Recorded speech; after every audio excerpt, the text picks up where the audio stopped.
जय गुरु जी। सबसे पहले मैं गुरु जी की आश्रम, बापू जी और गौरव अंकल और गुरु परिवार की तरफ से आप सबको गुरु जी के जन्मदिन की बहुत बहुत मुबारकें दे रहा हूं। ये गुरु जी का जन्मदिन इस साल भी कोरोना के कारण हम इकट्ठ नहीं कर पाए, लेकिन एक बहुत ही लिमिटेड स्केल जो कि एज पर गवर्नमेंट रिस्ट्रिक्शंस के मुताबिक कल शाम को हमने गुरु जी के जन्म स्थान डुगरी में बर्थडे पे केक काटा, आरती हुई, गुरु जी को भोग लगा और गुरु परिवार के साथ चंद लोग जो वहां मौजूद थे, अपनी मर्यादा के मुताबिक हमने ये जन्मदिन मनाया। इकट्ठ नहीं कर पाए कोरोना की वजह से।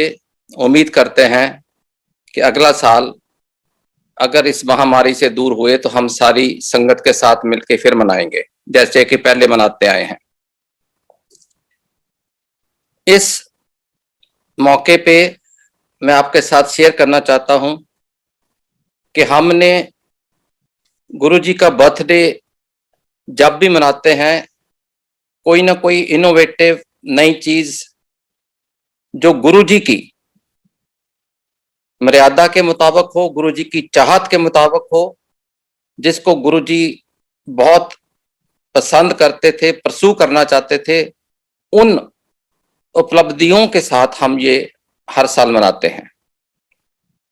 कल हमने एक तो ब्लड डोनेशन कैंप लगाया और माता सुरजीत कौर हॉस्पिटल जो कि डुगरी में है, वहां पे वैक्सीनेशन कैंप लगा के सारे स्टाफ और जितने भी गांव के आसपास के लोग, जहां पे पहले मैसेज चला गया था, पूरा दिन वैक्सीनेशन कैंप लगा जहां पे सबको फ्री वैक्सीनेशन दी गई एज पर गवर्नमेंट पॉलिसी।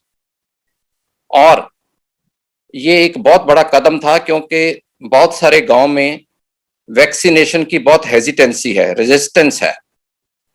उनको परसुएट करना, उनको कैंप में लाना, उनको वैक्सीनेट करना, उनको इसके एडवांटेजेस बताना, ये सारा काम गुरु जी के आश्रम और उनके सेवादारों ने कल बहुत खूबसूरती से निभाया। सारे ही मुबारक के पात्र हैं। और गुरु जी के जन्मदिन वाले दिन हुआ, ये कहते हुए मेरे को बहुत खुशी हो रही है। एक बहुत बड़ा और कदम जो कल गुरु जी के जन्मदिन वाले दिन हमने लिया है कि गुरु जी के आश्रम ने एक नया स्कूल खोला है। हमारे पास ऑलरेडी गुरु जी पब्लिक स्कूल दिल्ली में है। आप में से कुछ लोगों ने देखा होगा, जो गुरु जी के बड़े मंदिर से जब बाहर आते हैं तो 1 किलोमीटर दूर पे ही है। उसकी सक्सेस को देखते हुए जो हमने 2012 में खोला था, आज उसके अंदर 600 बच्चे हैं और मॉर्निंग इवनिंग शिफ्ट में चल रहे हैं। फ्री एजुकेशन है, फ्री मिड डे मील्स है, फ्री यूनिफॉर्म है, फ्री स्टेशनरी है, सब कुछ उनकी फैसिलिटी के लिए फॉर डाउन ट्रॉडन पीपल हम जो कर रहे हैं, उसी गोल को आगे बढ़ाते हुए हमने कल पंजाब के जिला मोगा के एक गांव सलीना में गुरु जी पब्लिक स्कूल की इनॉग्रेशन की।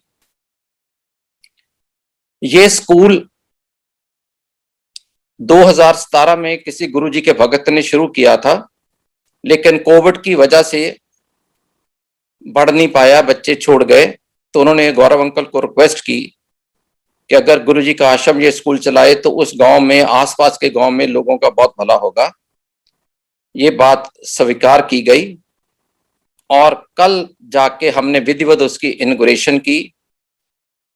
और मेरे को पूरी उम्मीद है कि आने वाले टाइम में ये स्कूल भी उसी तरीके से चमकेगा, उसी तरीके इसका नाम होगा जैसे गुरुजी पब्लिक स्कूल दिल्ली वाले का है। मेरे को याद है जब हम गुरुजी पब्लिक स्कूल 2012 में खोला था तो हम गांव-गांव में जाके बच्चों को एडमिशन के लिए रिक्वेस्ट करते थे, लोग आते नहीं थे। लेकिन कोविड से पहले की जो लास्ट एडमिशन हुई है उसमें अगर हमारे पास 100 सीट है तो हमारे पास 200-250 एप्लीकेशन आती है एडमिशन के लिए। ये अपने आप में it speaks volumes of the success and the reputation of the school. बड़े डेडिकेटेड टीचर्स हैं, बड़ा डेडिकेटेड स्टाफ है। उसी तरीके और उसी लाइन पे ही हम गुरुजी पब्लिक स्कूल सलीना मोगा में इसको बढ़ाएंगे और पूरी कोशिश रहेगी कि एक दफा जब कोरोना महामारी से हम दूर हो जाएंगे, स्कूल रेगुलर क्लासेस खुलेगा, क्योंकि ये भी मिडिल स्कूल है, बच्चे तभी आ पाएंगे जब कोरोना से मुक्त देश हो जाएगा, वैक्सीनेशन हो जाएगी बच्चों की भी। लेकिन हम इस स्कूल को उसी रफ्तार उसी स्पीड से आगे बढ़ाएंगे।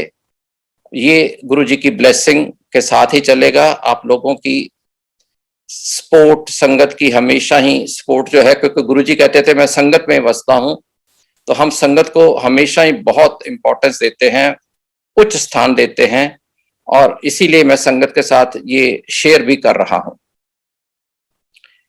एक और चीज जो मैं मंदिर की तरफ से अनाउंस करना चाह रहा हूं कि कुछ देर से हम देख रहे हैं कि कुछ शहरों में गुरुजी का मंदिर कुछ लोग अपने तरीके से खोल रहे हैं। अगर वो गुरुजी का मंदिर सिर्फ गुरुजी के प्रचार के लिए खोलते तो हमें भी खुशी होती, इसमें कोई शंका नहीं है, इसमें कोई दो राय नहीं है। लेकिन अगर गुरुजी का मंदिर किसी अल्टीरियर मोटिव के साथ खोला जा रहा है कि वहां पे हम डोनेशन बॉक्स रखेंगे, गोलक रखेंगे, चढ़ावा आएगा, अगर इस तरीके की किसी की मंशा हो तो मैं उनको अभी से कॉशन भी कर रहा हूं और वार्निंग भी दे रहा हूं कि ये चीज हम टॉलरेट नहीं करेंगे। गुरुजी के स्वरूप, जितने भी गुरुजी के स्वरूप आपको बड़े बड़े मंदिरों में जहां कहीं भी किसी गुरुजी के मंदिर में दिखते हैं, इन सब का कॉपीराइट गुरुजी के आश्रम के पास है। हमें रिसेंटली ऐसे 2-3 केस मिले हैं जहां पे गुरुजी का मंदिर गुरुजी के आश्रम की परमिशन के बिना खोला गया है। हम लीगल एक्शन शुरू कर सकते थे, पर ये देखते हुए कि गुरुजी के जन्मदिन मनाने की खुशी में ये लोग ये काम मंदिर खोल रहे हैं, हमने इस टाइम पे उसमें वादा नहीं डाली, इंटरफेयर करना ठीक नहीं समझा। लेकिन ये याद रहे कि ये इंटरफेरेंस अभी तो नहीं की, पर आने वाले टाइम में प्रॉपर लीगल एक्शन लेंगे। जहां पे भी हमें ये लगे कि गुरुजी का मंदिर किसी अल्टीरियर मोटिव के साथ, ऐसी मंशा के साथ खोला जा रहा है कि वहां पे डोनेशन बॉक्स हो, गोलक हो, चढ़ावा आवे, पैसे मिले। आप सबको मैं फिर याद दिलाऊं कि गुरुजी खुद अपने टाइम पे गुरुजी के मंदिर में बड़े दरबार, बड़े हॉल में कोई डोनेशन बॉक्स नहीं है, और एक डोनेशन बॉक्स जो गुरुजी ने साइड वाले रूम में रखा था, जिसका बहुत सारी संगत को पता ही नहीं चलता था, आज भी पता नहीं चलता। और अगर कोई उसके अंदर दान पात्र में या कुछ डोनेशन देना चाहता है वो जरूर जाके दे सकता है, लेकिन गुरुजी के मंदिर से या गुरुजी के आश्रम का कहीं कोई सेवादार, कोई मैनेजमेंट का आदमी, कहीं भी हम इस तरीके की रिक्वेस्ट या अपील नहीं करते कि इस बॉक्स में डोनेशन डालिए। यहां तक कि गुरुजी का आश्रम ऑनलाइन डोनेशन भी नहीं ले रहा। हम सिर्फ और सिर्फ गुरुजी के आश्रम के नाम पे जो कोई चेक देना चाहे, आफ्टर ऑल इतनी बड़ी संस्था चला रहे हैं, इतनी बड़ा इंफ्रास्ट्रक्चर है, रोज का लंगर है, ये मैं नहीं कहता कि खर्चे नहीं हैं, लेकिन हर तरीके से हम कोशिश कर रहे हैं कि जिस तरीके से गुरुजी ने मर्यादा चलाई थी उसी को निभाते हुए आगे बढ़ें। और डोनेशन गुरुजी के आश्रम के नाम पे उनसे ली जाती है जो चाहते हैं, जो हमें अप्रोच करते हैं। आपने कभी हमारे फेसबुक में, वेबसाइट में, किसी सत्संग में हमारी तरफ से ये अपील नहीं सुनी होगी कि गुरुजी के आश्रम के लिए चंदा दो। और जो भी लोग हिंदुस्तान में या अब्रॉड गुरु जी के नाम पे, उनका स्वरूप लगा के, उनके मंदिर के नाम पे अगर चंदा इकट्ठा करते हैं तो ये गुरु जी की मर्यादा के उल्ट तो है ही। लेकिन उस मर्यादा को कायम करने के लिए गुरु जी का आश्रम उसके ऊपर लीगल एक्शन भी लेगा। मैं फिर दोहरा दूं कि गुरु जी के सारे ही स्वरूप, जो भी बड़े बड़े स्वरूप आप मंदिर में या और गुरु जी के सत्संग में देखते हैं, इन सब का कॉपीराइट गुरु जी के आश्रम के पास है। हम जब चाहे इसको इन्वोक कर सकते हैं। गुरु जी का आश्रम के नीचे अभी सिर्फ गुरु जी का बड़ा मंदिर, डुगरी मंदिर, जलंधर मंदिर है। डुगरी मंदिर में भी हमने कोई डोनेशन बॉक्स नहीं रखा। तो ये इस चीज को मद्देनजर रखिए। और मैं उस सारी संगत को रिक्वेस्ट करूंगा कि जो अपने तौर पे अपनी मर्जी से बिना गुरु जी के आश्रम के ट्रस्ट की परमिशन से इस तरीके के मंदिर खोल के गोलक और डोनेशन बॉक्स रख रहे हैं, प्लीज इस चीज को अवॉइड करें और कोशिश करें कि हम ऐसी कंट्रोवर्सी में ना पड़े कि गुरु जी के आश्रम को कंपेल हो के लीगल एक्शन लिया जाए। कल ही गुरु जी के जन्मदिन वाले दिन हमने माता सुरजीत कौर हॉस्पिटल जो डुगरी में है वहां पे डायलिसिस मशीन ऐड की है और उससे उस गांव के दूर दराज 8-10 मील के एरिया में ये पहली डायलिसिस मशीन है। जैसे मैंने पहले बताया था, 2 वेंटिलेटर भी रूम फिट किए गए हैं, एक एम्बुलेंस विद वेंटिलेटर ली गई है ताकि आने वाली संभावित थर्ड महामारी की तैयारी की जा सके। हमारे वहां सर्जरी भी शुरू होगी। मैं कल डुगरी में था, कोई एक रोड एक्सीडेंट का केस हुआ, उसके सर पे बहुत चोट लगी, उसके वहां हमने सर्जरी करके स्टिचेस किए, वो ठीक होके घर गया। बहुत खुशी हुई देख के कि हम इस लेवल पे पहुंच गए हैं कि हम सर्जरी भी कर पा रहे हैं, इन पेशेंट के लिए रूम्स और बेड्स भी दे पा रहे हैं और तकरीबन तकरीबन मेडिकल साइंस की हर फैकल्टी जो है हमारे साथ मौजूद है। और उस 8-10 माइल के रेडियस, स्क्वायर माइल के अंदर जो भी किसी को भी मेडिकल फैसिलिटी या सुविधा चाहिए वो माता सुरजीत कौर हॉस्पिटल में आता है और बिना किसी पैसे खर्च किए उसका इलाज किया जाता है। ये हमारे लिए बहुत गर्व की बात है और ये सारी संस्था संगत के ही कोऑपरेशन के साथ चल रही है। मैं सारी संगत को भी इस चीज की बधाई देना चाहता हूं। और ऐसे पवित्र पावन दिन जैसे गुरु जी का जन्मदिन है, हमेशा ऐसे शुभ काम करें जिससे गुरु जी खुश हों, गुरु जी की ब्लेसिंग मिले और गुरु जी की वाह वाह हो, राधा देन हम अपने पर्सनल एजेंडा की तरफ चले। ये मेरी आप सबको 2 हाथ जोड़ के विनती भी है और गौरव अंकल की तरफ से अपील भी है। अब सत्संग को आगे बढ़ाते हुए आज मैं आपके साथ एक ऐसा सत्संग शेयर करने जा रहा हूं जो बहुत ही, गुरु जी का तो खैर हर सत्संग ही जो होता है इट्स ऑलवेज इनक्रेडिबल, लेकिन ये सत्संग जब हुआ, क्योंकि मेरे साथ भी हुआ, मेरे साथ ही हुआ, इसके अंदर बहुत मैसेजेस हैं।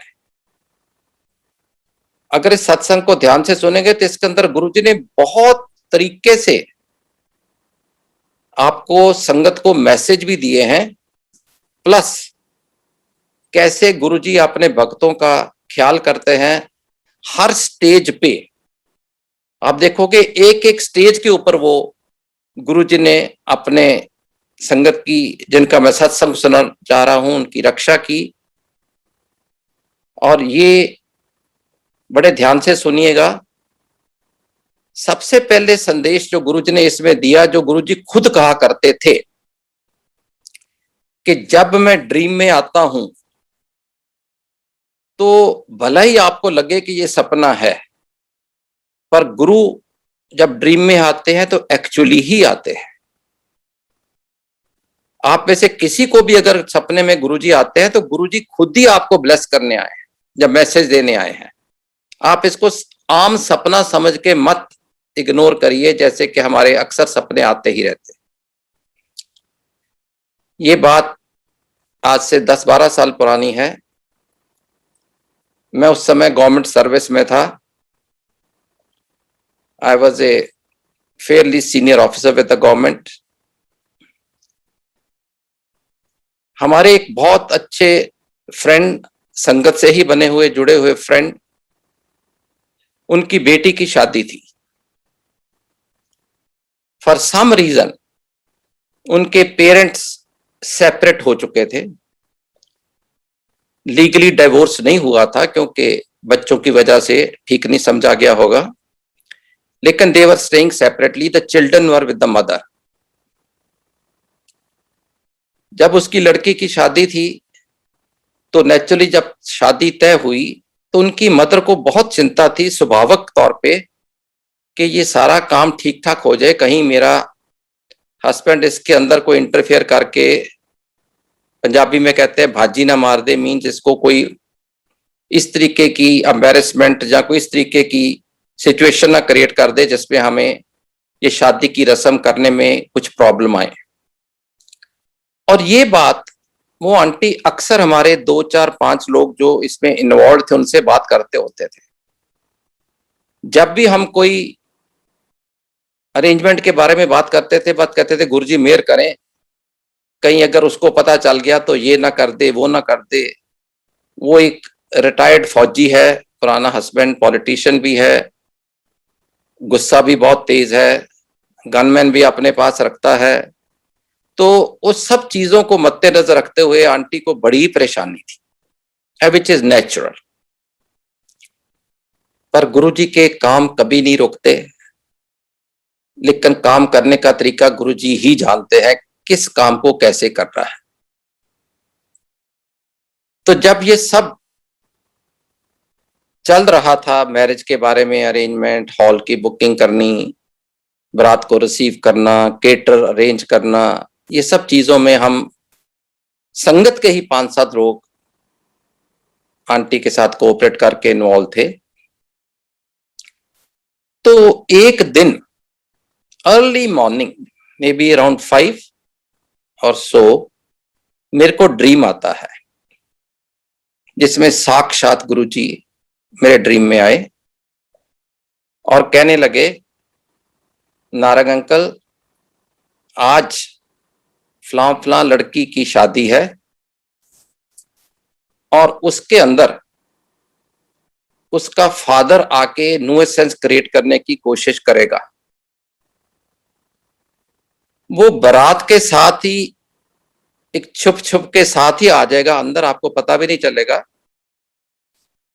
और उसको कैसे हैंडल करना है ये मैं जिम्मेदारी तेरे को देता हूं। मेरे को गुरुजी ने कहा कि वो थोड़ा पावरफुल पॉलिटिशियन है, ईगोइस्ट है, गनमैन लेके चलता है। तुम भी अपने गनमैन जो मेरे को गवर्नमेंट की तरफ से मिले थे उनको साथ ही रखना। वैसे तो शादी जैसे सोशल फंक्शन पे आप you don't take your force along, पर ये गुरुजी का हुक्म था कि आप कम से कम 2 गनमैन यूनिफॉर्म में अपने साथ ही रखना। और उस शादी में आपने उसको कैसे टैकल करना है, हर चीज की माइनर से माइनर, माइन्यूट से माइन्यूट इंस्ट्रक्शन मेरे को दी गई। और इतनी खूबसूरती से दी गई कि मेरे मन को खूब रजिस्टर भी होगी। और जाते जाते मेरे को बोले कि अल्टीमेटली तो वो बेटी का, लड़की का बायोलॉजिकल फादर है, उसकी मिलनी करा देना नारंग, लेकिन ये याद रहे कि विदाई से पहले उसको वहां से भेज भी देना। अब ये सारे जो मैसेजेस, यू कैन इमेजिन, इतने इंस्ट्रक्शन, अब इसको बताने में या मेरे को समझने में गुरुजी ने, मेरे को लगता है 10-15 मिनट सपने में रहे, एक एक चीज बताई, समझाई। मैं चौंक के उठा। उठ के मैंने अपनी आंटी को उठाया। मैं क्या आंटी, गुरुजी अभी आए थे, क्योंकि ये तो हम तब तक जान गए थे कि सपना नहीं आया था, गुरुजी आए थे। मैंने कहा गुरुजी अभी आए थे और ये मैसेज देके गए हैं। And she my aunty immediately endorse Narang aunty के ये तो आंटी को बहुत देर से लग ही रहा था कि उनका हस्बैंड ये ना करे वो ना करे, उनकी एप्रीहेंशन थी। गुरुजी ने अरदास सुन ली और उन्होंने किस तरीके टैकल करना उसकी पूरी, जैसे एक चीज का मैनुअल होता है ना, उस तरीके से इंस्ट्रक्शन दे दी। तो हम उस दिन उठे और तकरीबन 8-9 बजे मेरे को आंटी को मैंने फोन किया कि आंटी मैंने आपसे बहुत जरूरी बात करनी है एक, क्योंकि उसी रात की शादी थी। तो मैंने आपके साथ भी बात करनी है, आपके भाइयों के साथ भी करनी है, क्योंकि गुरुजी मेरे को कह के गए थे कि आंटी के जो भाई हैं वो भी फौजी हैं, वो भी गुस्से में आ जाते हैं, ये ना हो वहां गोली चल जाए, तुमको सब कुछ संभालना है। तो मैंने आंटी को कहा, आंटी मैं आना चाहता हूं, मिलना चाहता हूं आपको और आपके भाइयों को, गुरुजी का मैसेज है। अब ऐसा है कि आंटी तो बहुत डिवोटेड है, गुरुजी के भक्त है। उनका हस्बैंड भी कभी कभी आता था शुरू में, जब उसको कुछ काम होता था गुरुजी से अपने सेल्फिश पर्पस के लिए। लेकिन गुरुजी के भाई गुरु संगत में तब भी नहीं थे, आज भी नहीं है। तो उन्होंने कहा कि नारंग अंकल आज 10 बजे चूड़े की रस्म है, जो आपको मालूम है कि शादी के टाइम मामे जो है वो चूड़ा डालते हैं लड़की को। तो उन्होंने कहा कि आज चूड़े की रस्म है 10 बजे, अगर आप आ जाओ तो रस्म के बाद मैं भाइयों को लेके आपके साथ बैठ जाऊंगी। तो जैसे हमारी डिस्कशन हुई उस हिसाब से मैं वहां पहुंच गया, चूड़े की रस्म देखी, बड़ी सोलम एक ओकेजन होती है। सारी रस्म खत्म होने के बाद तकरीबन 11 बजे के करीब मैंने आंटी को बोला, आंटियों ने अपने भाइयों को बोला कि नारंग अंकल हमसे कुछ बात करना चाहते हैं। उन्होंने ये नहीं बोला गुरुजी का मैसेज है, उनके भाई शायद इग्नोर कर देते भी, आप मैसेज गुरुजी का आपके लिए हमारे लिए थोड़ा ही है। लेकिन उन्होंने सिर्फ ये कहा कि नारंग अंकल आपसे कुछ बात करना चाहते हैं अलग से एक कमरे में। तो हम एक कमरे में चले गए, आंटी, मैं और उनके भाई। जब अंदर गए तो मैंने उनको वो सारा ही सपना डिटेल में सुनाया जो गुरुजी ने आके मेरे को सुबह इंस्ट्रक्शन दी थी। अब वो बड़े दंग रह गए कि ऐसा भी हो सकता है, क्योंकि जो गुरु का भगत नहीं है उसके लिए बहुत ही अचंभे की बात है। जो भगत है वो सब कुछ जानता है, गुरु कुछ भी कर सकता है। बहुत फर्क है दोनों में, संगत में और नॉन संगत में। आंटी तो मेरी हर बात समझ रहे थे, पर उसके भाई को कन्विंस करना, उनके भाइयों को, मेरे लिए थोड़ा मुश्किल तो था। लेकिन क्योंकि गुरुजी का मैसेज था, कुदरती बात था, उनका आशीर्वाद था, उनकी मेहर थी, इतना मुश्किल भी वो नहीं लगा। मैंने उनको समझाया या कहा कि ऐसे ऐसे गुरुजी ने कहा है कि वो रात को आएगा, बारात के साथ ही आ जाएगा, आपको पता भी नहीं चलेगा, और आके अपने आप को थोड़ा इम्पोज करेगा, मैं फादर हूं, न्यूसेंस क्रिएट करेगा। उन्होंने मेरे को बोला कि एक तो उसको लड़के को मिला देना और एक उसकी मिलनी करा देना फादर की। अब ये दोनों भाई तो तैयार नहीं थे, कहते ये कैसे मिलनी कर सकता है, आज से इतने सालों से तो कभी पास नहीं रहा, बच्चे उसको बाप मानते ही नहीं। तो मैंने कहा भी देखो गुरुजी का मैसेज है और आंटी से पूछ लो, जो माँ है, माँ ने कहा नहीं बिल्कुल हम तो करवाएंगे जैसे गुरुजी ने कहा। तो फिर वो क्या बोलते, मान गए। एक गुरुजी ने बहुत ही, जैसे मैंने कहा ना, इस सत्संग में बड़े ही मैसेजेस हैं। एक जो आंटी का भाई फौजी था, बड़ा गुस्से वाला टेम्परामेंट है, और ये इशू भी बड़ा सेंसिटिव होता है जब अपनी भांजी के साथ ऐसे हो रहा हो। मेरे को गुरुजी ने कहा उसको कहना कि वो लड़की के फादर को मिलनी का हार खुद दे। अब अगर इसका मतलब समझो तो बहुत डीप है। आइडिया वाज कि जब उससे मिलनी करानी है, ये तो उसको अपोज ही करने वाला था। उस समय इसका कुछ रिएक्शन भी हो सकता था। बेशक सुबह बात हो गई हमारी, फिर भी वो रात को कुछ कर सकता था। पर उसी के हाथ से मिलनी का हार दिलाने का मतलब था कि उसको बिल्कुल ठंडा शांत करना, ताकि वो इस चीज को एक्सेप्ट करे। समझ गई बात? आ गई सबके बात ने समझ में? बाकी भी और छोटी मोटी जो इंस्ट्रक्शन दी उन्होंने, हमने फॉलो की। लकीली क्योंकि मैं गवर्नमेंट में था, he was an MP earlier, मैं उसको 2 4 5 दफा मिल चुका था, तो हेलो हेलो थी। जब रात को बारात आ रही थी तो बाकी तो जैसे घर वाले सब बारात को वेलकम करने के लिए अपने अपने तैयारी में थे। मैं और मेरा बेटा, हम दोनों इधर उधर ढूंढ रहे थे कि वो कहाँ होगा, गुरुजी ने कह रखा है इस बारात में आएगा। और ऐसा ही हुआ कि जब बारात बिल्कुल गेट पे आ गई तो बीच में से कहीं से वो निकल के आके सबसे आगे खड़ा हो गया। अब वो किस मूड से आया था, किस मंशा से आया था, उसने आके क्या करना था, ये तो आप लोग सब इमेजिन कर सकते हैं। साथ में उसके गनमैन था, और मैंने फौरन ही स्पॉट करते उसको सबके सामने मैं क्या, आइए आइए चौधरी साहब आइए, आपका स्वागत है।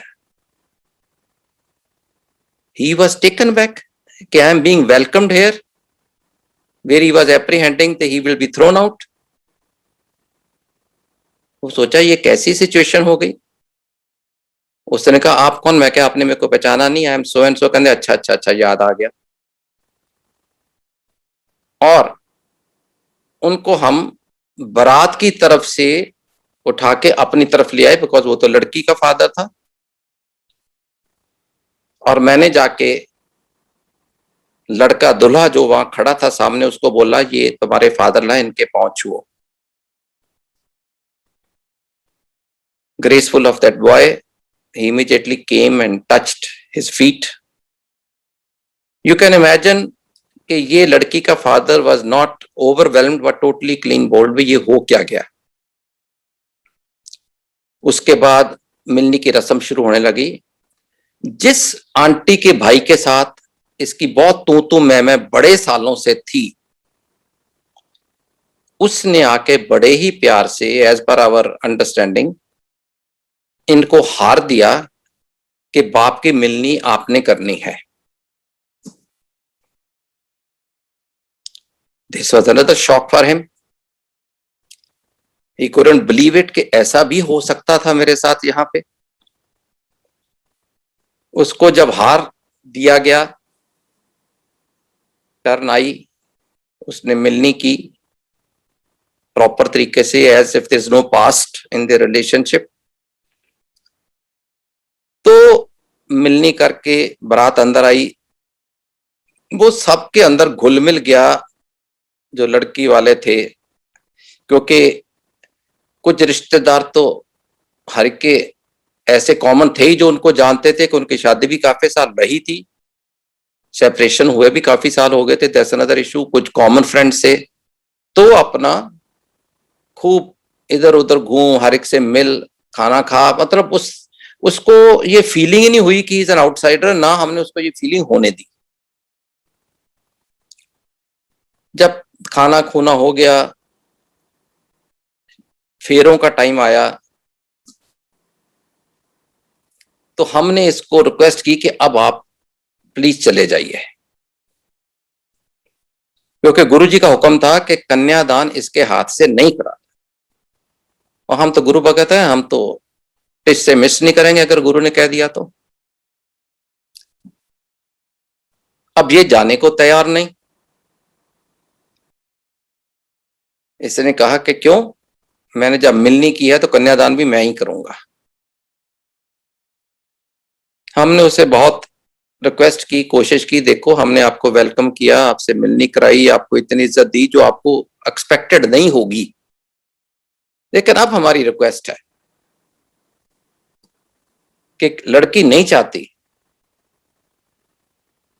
कि आप उसका कन्यादान करो, हम उसे ये तो नहीं कह सकते गुरुजी का मैसेज है, हमने कहा लड़की नहीं चाहती और आप उसकी सेंटिमेंट को रिस्पेक्ट करो एज ए फादर। खैर जी वो नहीं माना, अपने गनमैन को बुलाया पास, कहता है अगर आप कन्यादान नहीं करने दोगे मैं गोली चला दूंगा। मैंने भी फौरन अपने दोनों गनमैन अपने पास बुलाए, यूनिफॉर्म में आए थे, वो देख के चौंक गया, कहता है ये कौन है? मैं कहा ये मेरे गनमैन है।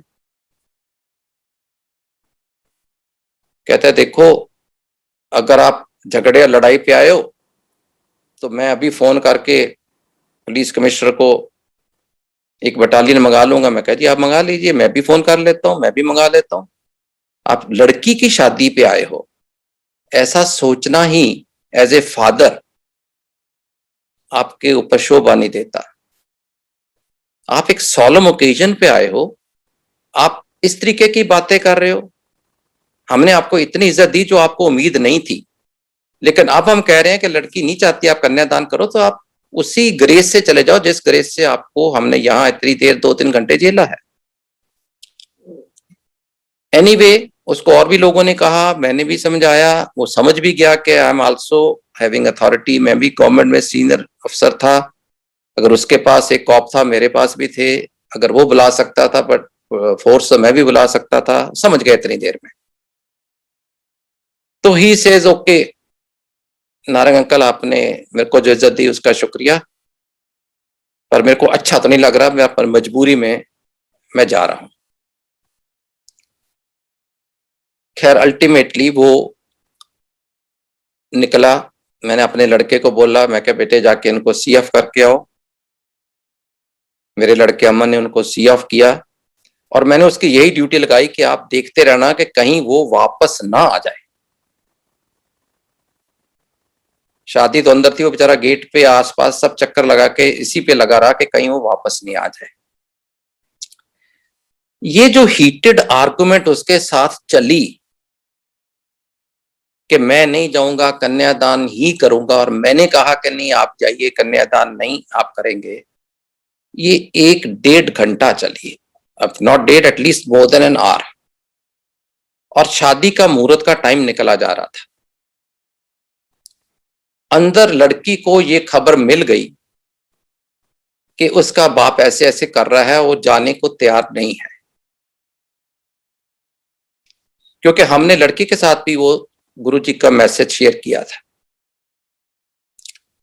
वो बेचारी परेशान तो थी, पर somehow at that moment when the bride is all set for the finale, for the feras, she started sinking.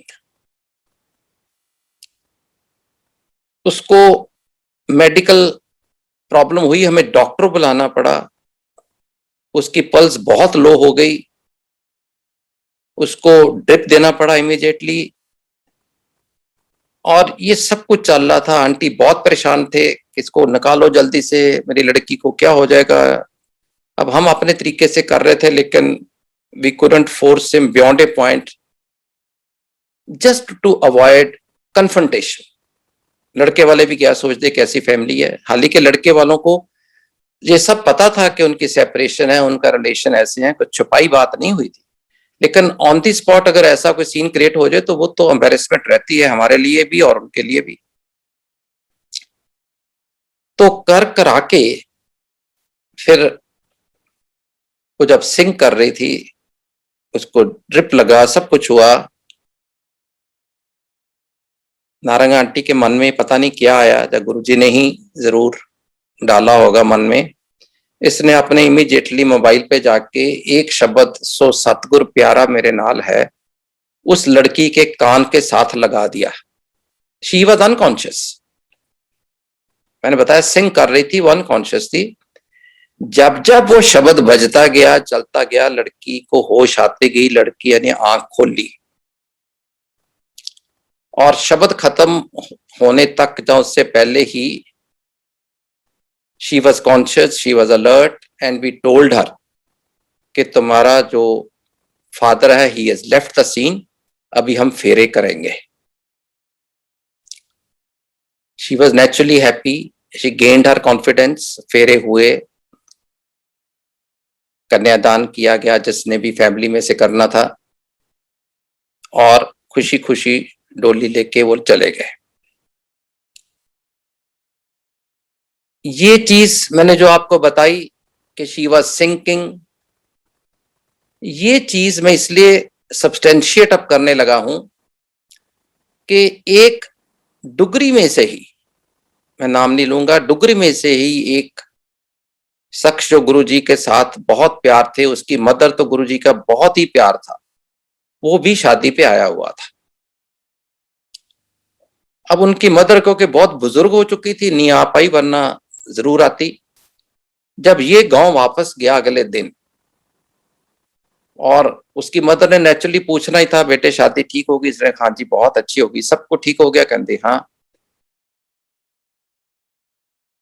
And mother said कि तू झूठ बोल रहे है। लड़के ने कहा नहीं आंटी, मैं क्यों झूठ बोल, मम्मी मैं क्यों झूठ बोलूंगा। ही से ऐसे ऐसे कल गुरुजी मेरे सपने में आए थे, मेरे को बोले कि फलां की लड़की वो तो चल बसी थी, मैंने उसको दोबारा जिंदगी दी शादी के टाइम।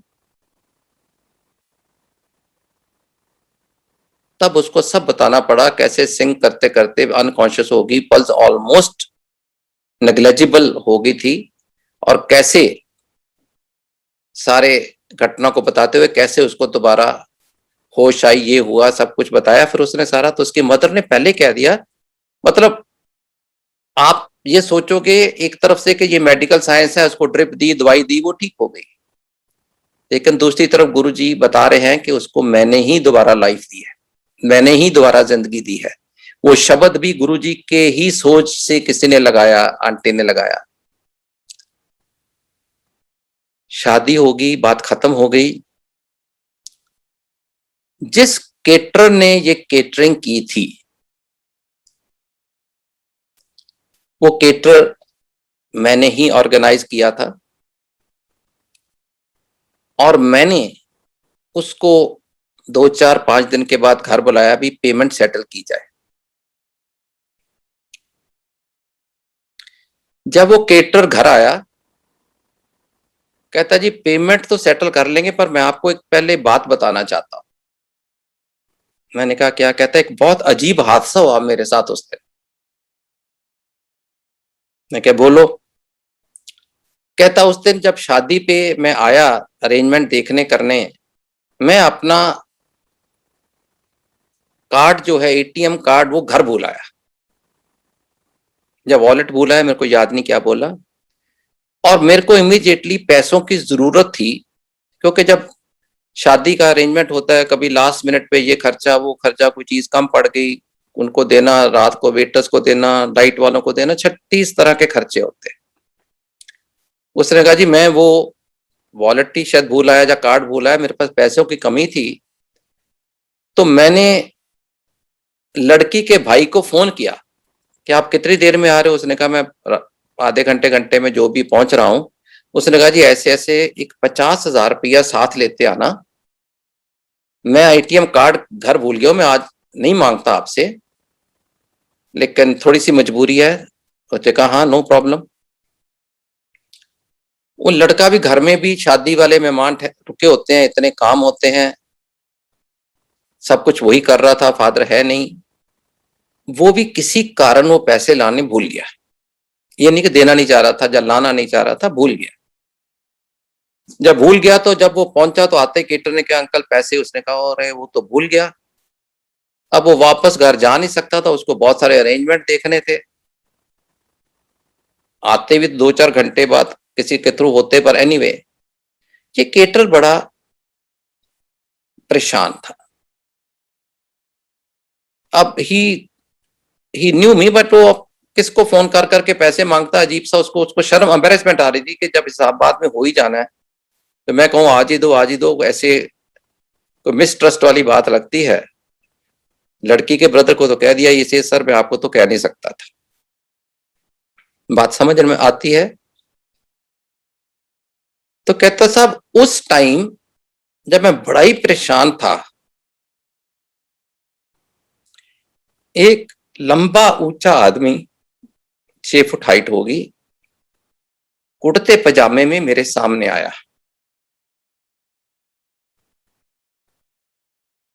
और मेरे को आके बोला, आप बड़े परेशान लग रहे हो। तो कहते कहा, मैंने कहा ऐसे ऐसे हो गया, मेरा आज वॉलेट घर भूल आया हूं, पैसे चाहिए थे, लड़की के भाई को फोन किया, वो भी लाना भूल गया, और मेरे को समझ नहीं लगती कि मैं कैसे करूंगा। ये छोटे छोटे जितने जो उस बहुत सारी कैजुअल लेबर डेली बेस पे होती है, तो शाम को पूरे पैसे मांगती है, लेके जाती है। तो ये मेरे को थोड़ा सा डर लग रहा था, कैसे करूं, इसलिए परेशान हूं। तो कहता, उस शख्स ने जेब में से 50,000 निकाले और मेरे को दे दिए। उसने कहा, आप, कहता है, बस ये मत पूछ, ये पैसे रख लो, बच्ची की शादी में कोई विघ्न नहीं होना चाहिए, कोई रुकावट नहीं होनी चाहिए, बढ़िया होनी चाहिए। वो कहता है, वो पैसे देके चले गए, मैं इधर उधर देखता रहा, मैं भी पहले घबरा गया, कौन दे गया, लेकिन मेरे को आदमी दिखा नहीं, अलोप हो गया। मैंने पूछा कौन था, लंबा था, ऊंचा था, सरदार जी थे, कट शर्ट थे, नॉन सिख थे, क्योंकि हम जो 5 7 8 लोग लगे हुए हैं, हमने सोचा हमारे में से कोई होगा जिसको ये उसने बताया तो उसने दे दिया होगा, और कोई भी डिस्क्रिप्शन किसी के साथ मैच ही नहीं कर रही थी। और फिर जब मेरे घर में हिसाब कर रहा था, तो चाय उसको ऑफर की गई, आंटी ने जो नाश्ता वगैरह 2 4 स्नैक्स दिए।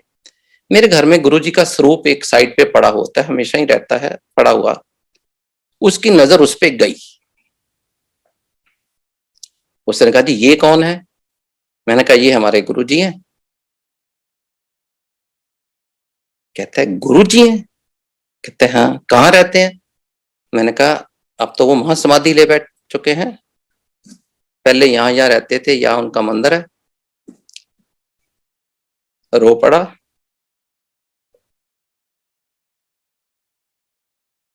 कहता, साहब यही साहब थे जो मेरे को पैसे देके गए। कुदरती बात है, मैं भी अपने आप को कंट्रोल नहीं कर पाया। I am sorry, being emotional. उसने कहा, साहब यही साहब, यही आदमी मेरे को पैसे देके गया। उसने साहब ने, उसने कहा, यही आदमी मेरे को पैसे देके गया। हमें तो मालूम है हमारा गुरु क्या नहीं कर सकता। जब हिसाब हुआ, उस एक्स अमाउंट जो देना था उसको आंटी ने मेरे को दे रखा था। उसने कहा, जी ये 50,000 काट लीजिए, ये तो मेरे को मिल चुके हैं।